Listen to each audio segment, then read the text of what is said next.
Ayer Xóchitl Gálvez convulsionó, por lo menos al INE, y posiblemente a alguien en Palacio. Propuso en las redes una campaña para que el INE publicitara que los programas sociales no se pueden quitar así como así, y alega ella que lo hace porque los siervos de la nación y el discurso de la candidata oficial, pues es de que si ganase ella, Xóchitl, quitaría esos programas. Bueno, pues el INE, la señora Taidé, que no se inmuta salvo cuando le habla Jesús Ramírez, y los representantes de Morena y sus aliados incendiaron la mesa del Consejo General y fue motivo de discusiones, acusaciones, desgarres. Finalmente, pues se discutió como si la señora Xóchitl hubiese subido espectaculares a lo largo y ancho de todo el país, cuando en realidad, pues simplemente había subido una propuesta a las redes. Y con eso les ganó la agenda, la narración, la discusión y sin duda alguna el día completo. En realidad, sin hacer publicidad, es decir, sin montar un solo espectáculo, Xóchitl Gálvez logró a través de las redes hacer una publicidad extraordinaria. Tan es así que los de enfrente y la propia señora Taidé acusaron el golpe. Esto tiene que ver con el mundo de la información en el que actualmente vivimos.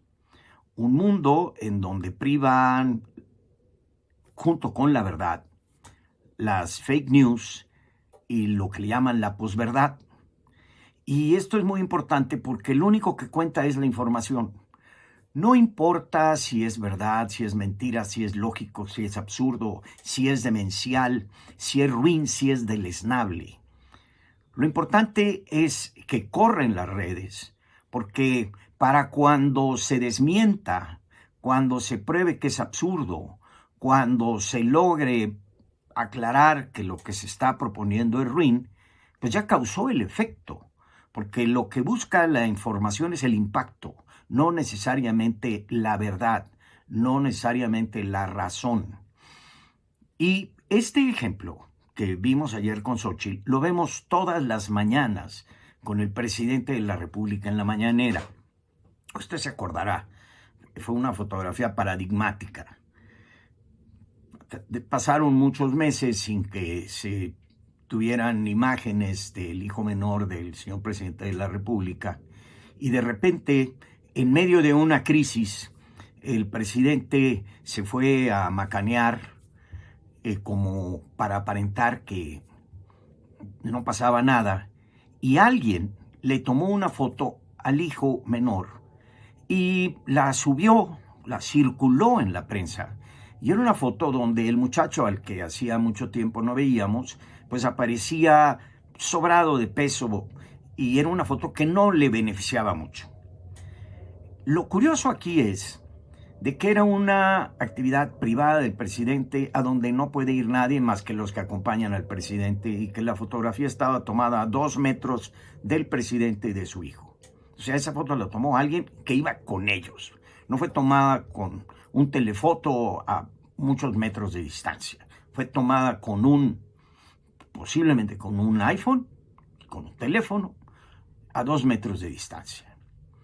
Pues bien, alguien en el gobierno decidió que para sortear el problema que en ese momento estaba, uno de tantos de los diarios que le pasan a este gobierno, porque cuando no se les cae un tren, se les cae el metro, se inunda una refinería, en fin, pues una de esas, alguna masacre, alguna de esas cosas, lo que hicieron fue subir la imagen del muchacho. Y la nota, la discusión, fue la imagen del muchacho, sin importarles sus derechos humanos, su dignidad, su personalidad, inclusive el daño emocional que se le puede haber causado a él o a la madre misma, ¿no?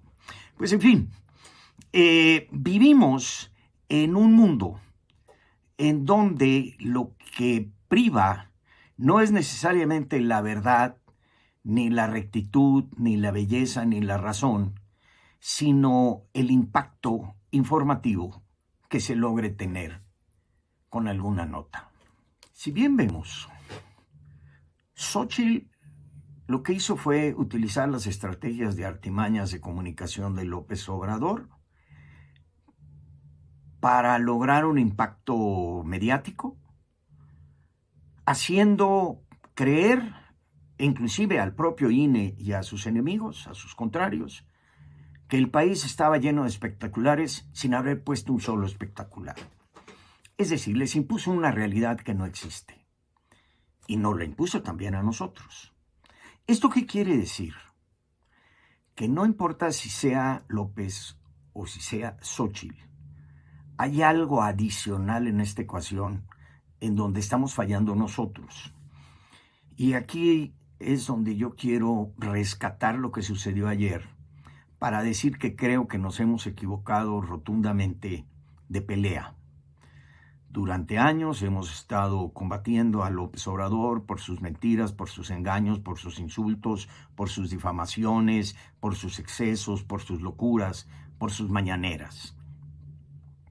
Y claro, nosotros peleamos pues, por la verdad, por la razón, por la lógica, por lo correcto, por la decencia. Pero esa no es la pelea que tenemos que dar, ni está ahí. No es ni Xóchitl, ni es López. No son las mañaneras. Es un mundo mediado por las redes. Un mundo manipulado por el algoritmo. No vemos al mundo. Vemos los datos que el algoritmo nos da del mundo. Byung-Chul Han es un filósofo coreano, educado en Alemania, con una vasta obra, y él desarrolla el datismo en la modernidad. Datismo nos viene de mucho antes. Por cierto, mi última obra, La Caverna Digital, habla sobre cómo el datismo está matando hoy la política. Pero en fin, el hecho es de que nosotros ya no vemos al mundo ni nos relacionamos con el mundo directamente. Y al decir mundo estoy hablando no nada más de la Tierra, ¿sí?, sino del mundo, de ese espacio social, humano, que nosotros hemos construido sobre el globo terráqueo. Es decir, nuestras propias relaciones humanas. Pues bien, nosotros ya no vemos el mundo ni nos relacionamos con el mundo directamente, sino que lo hacemos mediado a través de un algoritmo que a su vez nos lo entregan las redes sociales y que circula a través de las redes sociales. No vemos el mundo, sino el dato que se nos entrega del mundo. Lo que vimos ayer, lo que discutimos ayer y hoy, no existe. No hay un solo espectacular puesto en México con esa propaganda. Fue una propuesta subida a las redes. Y sin embargo, la discusión, la percepción, el impacto de la noticia fue de que México estaba inundado de una publicidad que se estaba además abusando del INE, etcétera, etcétera. Todas las consecuencias. Eso es lo de menos. Lo importante es que se nos impuso una realidad, un mundo que no existe más que en las redes. Y para cuando nos demos cuenta, resulta que nosotros ya nos tragamos el dato completo. ¿Qué es el dato? Datismo viene de dato. Vivimos en un mundo de datos, el datismo. Bueno, pues el dato es lo dado. Algo cerrado, concluido, terminado, empaquetado. Ya no puedes hacer nada. No tienes que abrirlo, no tienes que analizarlo, no tienes que valorarlo, sopesarlo, ni accionar en consecuencia, ¿no? Tú tienes que recibir el impacto y tragártelo completo. Es un mundo dado, no es un mundo construido por nosotros, es un mundo que se nos da. Y así como se nos da, así lo consumimos. Y esto es muy grave, porque en este mundo podemos recibir datos de Xóchitl podemos recibir datos de López, podemos recibir datos de Trump o podemos recibir datos de la nube. Y sin embargo nos están impactando constantemente y nosotros no hemos podido desarrollar anticuerpos y capacidades, ya no con las categorías de verdad, de razón, de lógica, de belleza, sino unas nuevas categorías que tenemos que desarrollar para poder interactuar con este mundo mediatizado, este mundo del algoritmo, este mundo que nos impide comunicarnos directamente con la realidad y que yo tengo que descifrar, tengo que decodificar para poder realmente saber que estoy viendo algo cierto o no. Eso lo tenemos que desarrollar nosotros. Y esto es mucho más que el problema de la mañanera, que López, que Xóchitl, que las campañas, que el 2 de junio. Es cómo nos vamos a relacionar con el mundo. Si lo vamos a hacer como hombres libres, pensantes, con capacidades de juicio, con capacidades de verdad, o simplemente como consumidores de datos.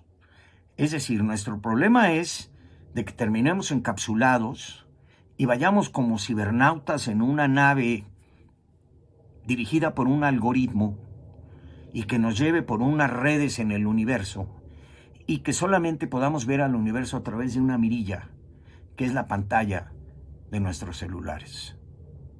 Grave, ¿no?